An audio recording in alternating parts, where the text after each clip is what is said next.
pas dire...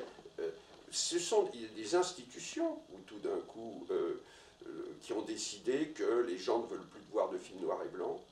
Je ne peux pas dire que la cinéphilie se porte mal, comme moi je suis président d'un festival, où on fait 120 000 entrées en une semaine.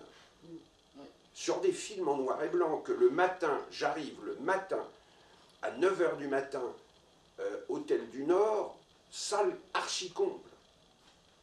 Que des films qui ne sont pas quand même très célèbres, les 3 films que j'avais choisis d'Edouard Elkann, 1932, il y avait, je crois que la salle était pratiquement comble sur ce film d'Edouard Elkann, que les films de Dorothy Arzner ont fait salle comble. Ce sont des films qui n'ont jamais été montrés en France, qui ne sont pas connus, qui n'existent pas en DVD.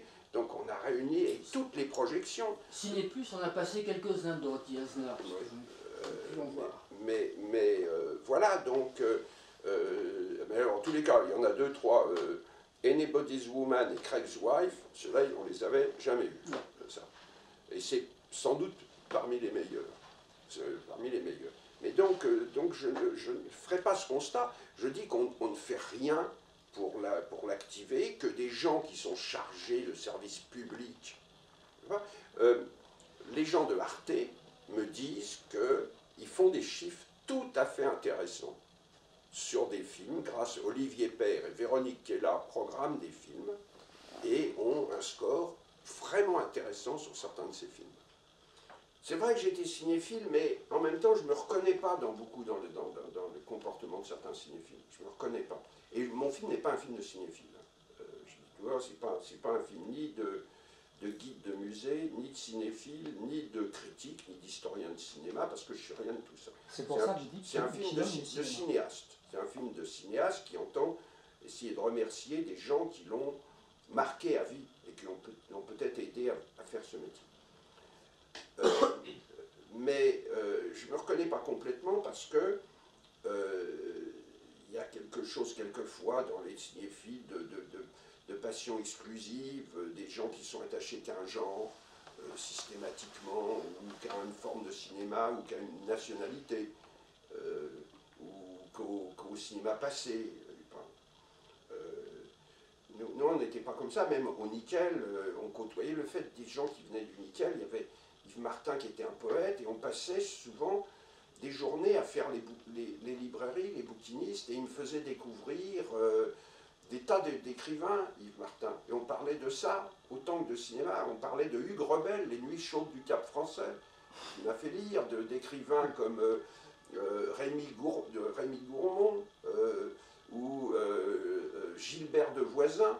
Tout ça, qu'on allait acheter des auteurs qui étaient rares. J'ai découvert grâce à eux la trilogie de Julien Blanc, de ces romans anarchistes, La confusion des peines, Joyeux Phaéton fourbi, Le temps des hommes, et tout ça et tout, qui sont des livres extraordinaires sur l'anarchisme dans les années 30, jusqu'au moment de la guerre d'Espagne, et une description des bataillons pénitentiaires qui est aussi bien que le livre de Darien.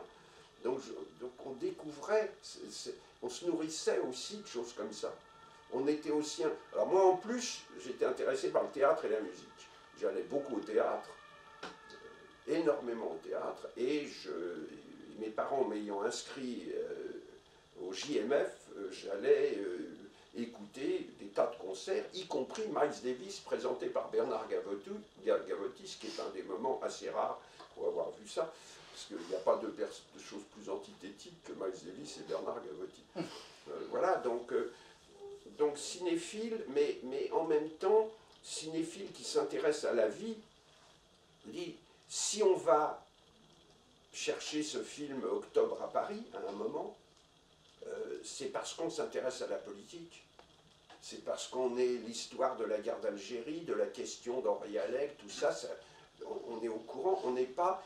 Et alors je connais des cinéphiles qui sont eux coupés complètement de la réalité du pays. Moi j'ai jamais été comme ça. J'ai jamais été comme ça.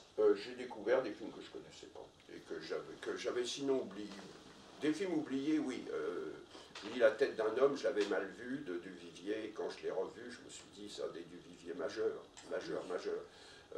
Des films que j'avais souvent aussi vus dans des copies 16 terribles, puis tout d'un coup vous les découvrez dans une copie totalement restaurée, et là le film il change complètement.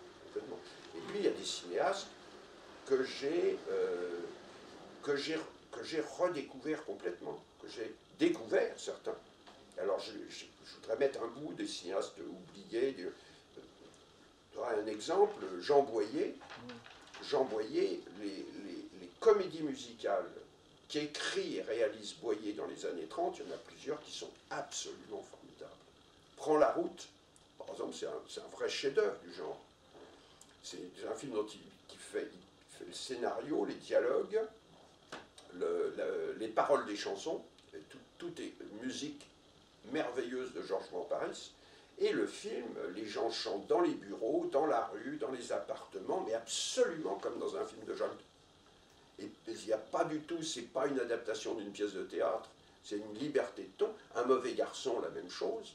Et d'ailleurs, passer les deux versions de la chanson Un mauvais garçon, la première par Henri Garat et la seconde par Darieux, c'est un moment de bonheur absolument extraordinaire. Comment Darieux s'empare de la chanson et ce qu'elle en fait. Voilà, oui, j'ai découvert des cinéastes comme ça, que je ne pensais pas. J'ai redécouvert René Clair, les films comme Sous les toits de Paris, 14 juillet, qui sont des réussites absolument épatantes, avec un vrai charme. Ça, voilà, c'était des films que quand j'étais cinéphile, je méprisais, on méprisait beaucoup Clair. Il y en a beaucoup, alors, ils vont peut-être être restants, il y en a beaucoup qui sont chez René Château, mais moi, L'homme de nulle part, c'est un des grands films, et puis il y en a qui ne sont pas du tout restaurés, je crois que on a du mal, le dernier tournant n'est pas du tout restauré. J'ai jamais arrivé à trouver de copie de l'affaire Lafarge, de bons trucs de l'affaire Lafarge, que j'aurais beaucoup aimé voir. J'aurais beaucoup aimé, en tout cas, revoir. J'ai un souvenir tellement lointain, là aussi, chez Brion. Cinéma, ou est-ce que vous avez pensé Non, là, c'est pour la télévision. Là, c'est pour Ciné Plus et France 5. Là, nous avons eu, pour la série, la télévision publique. Et pourquoi, du coup, ce premier volet au cinéma? Parce qu'on a pu le financer comme ça. D'accord. C'est tout. Et puis, finalement, ça me convenait parce que j'allais pas me heurter à des gens qui allaient me dire « Ah non, ne faites que 52 minutes ». Oui, là, au moins, au cinéma, j'ai pu contrôler complètement la durée du film. On ne parle pas de cases. Moi, le mot de case, c'est une des représentantes, il y a longtemps, enfin, de FR3 me disait « Mais on ne passe pas vos documentaires », parce que je leur disais, c'est vrai, La guerre sans nom, c'est passé que sur Arte, c'est jamais passé sur aucune autre chaîne du service public. La guerre sans nom. Même Histoire de vie brisée, idem. Il me dit, mais on ne peut pas passer vos documentaires parce qu'ils ne rentrent pas dans nos cases. Moi, j'avais dit, mais c'est à vous de faire des cases pour accepter mes films. C'est moi, mais voilà, je fais des films, vous créez une case. Pourquoi est-ce que tout le monde devrait faire des films dans le même temps?